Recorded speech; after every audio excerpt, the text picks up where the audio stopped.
We've all been there, bored out of your mind scrolling through whatever weird part of Steam you can find. Maybe you see something funny. Maybe you see something, and maybe you see something like Chimeraland. So you download it and fire it up and,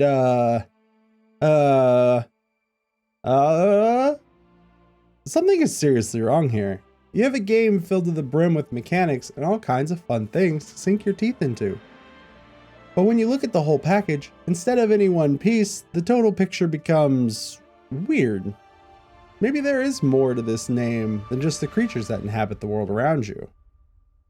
For instance, any standard creature you see can be captured. You accomplish this with a capture bow while their HP is sufficiently low. When this succeeds, you have a chance they will drop an egg or a temporary summon. With an egg, you can hatch that creature type into a permanent pet.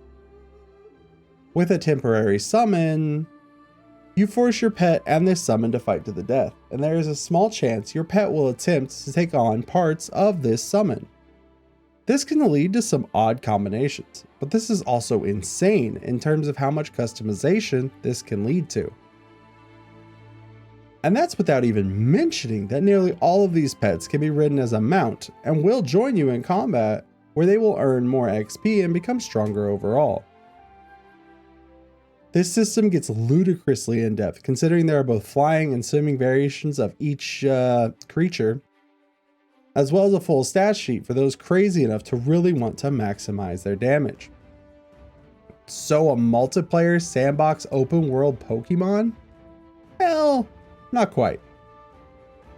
There is also some actually in-depth combat as well. When you start out, you will only have a weapon or two with a single ability. It took me quite a bit until I accidentally realized each attack also has an aerial component. For some, it's just a gap close.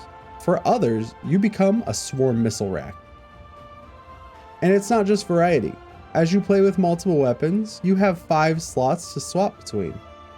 While there aren't really set combos, you can often animation cancel into other moves or even other weapons with their own combos. As these weapons go up in quality, so too does the amount of techniques at their disposal. But Mike, this is a lot of praise.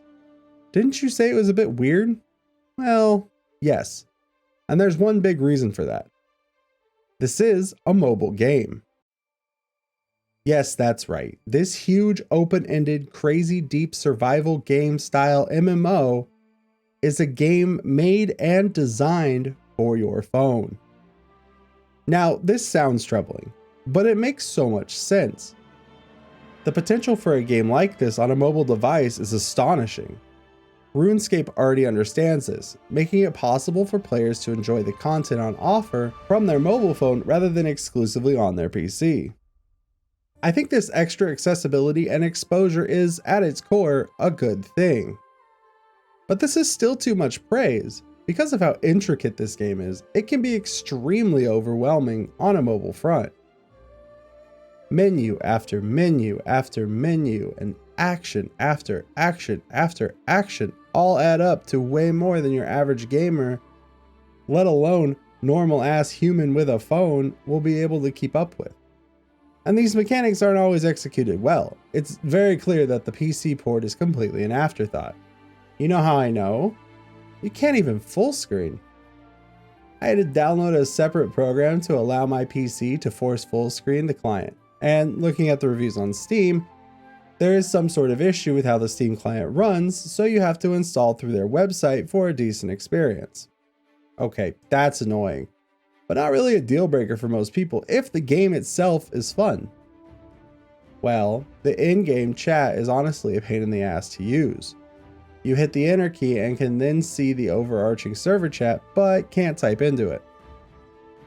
You have to enter once more to actually open up your chat window. And while you can talk nearby, doing so is often completely missed or misunderstood on how to go about doing so to newer players. Yes, the ability to chat to another character directly in front of you takes multiple button presses to achieve. This alone is unacceptable for a game designed to be an MMO.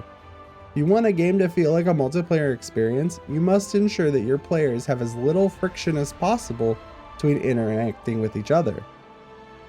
And while you can join a group that has its own voice chat, the voice chat is open mic with no way to change to push to talk, just mute and unmute.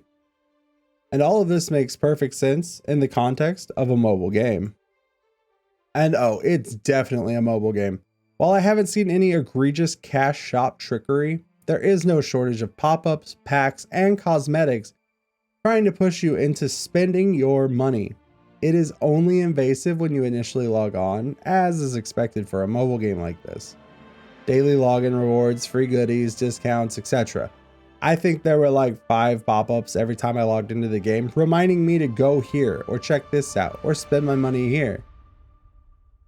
No matter how you feel about this sort of thing, it is at its core a manipulation tactic to help build habits that involve you getting on the game.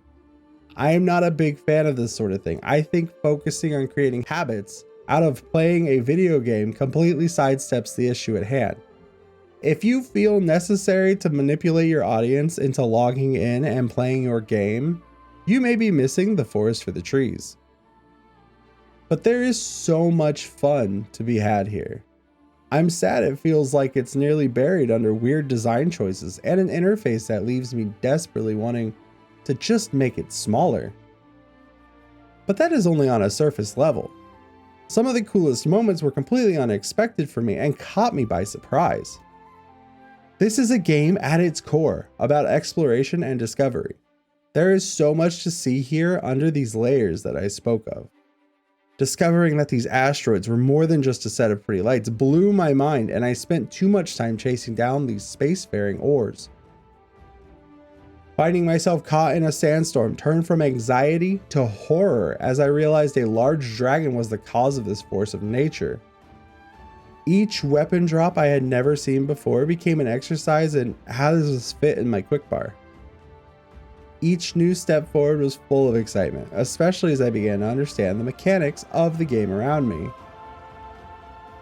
And the only reason I was so able to enjoy and embrace the weirdest parts of this was that because it was, simply put, a very unique experience. It did not follow many of the norms we have come to expect of these types of games on a gameplay side. It left me with more questions with each answer I was given. And, for myself and many others, this is the hallmark of what makes a world compelling to explore. So that's why I'm here. I'm here because I think you should give Chimeraland just a little bit of your time. Maybe it's janky as hell and completely weird, but that's okay. There is something to be said of having an experience that is outside of your norm.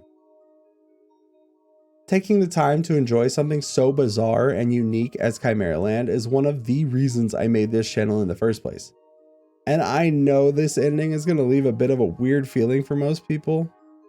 On one hand, I effectively damned this game for what it has to be to exist as a mobile game.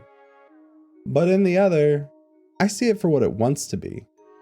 Maybe it isn't there yet, maybe it won't ever be, but that isn't the point. I'm not going to tell you to go download it, or play it, or anything like that. But if what I've said makes any form of sense to you, I implore you to make your own decision on if you would enjoy this wonderful little game, warts and all, or not. It's free. What do you really have to lose? Some time? I have included some info in the description as to how I have mine set up and how you can do the same. If you enjoyed this little peek into Chimeraland, please leave a thumbs up as it really helps my channel. Subscribe for more and comment if there's a game you would like for me to try. I'm always looking for new games that break the mold for better or for worse. Thank you for watching and have a wonderful day.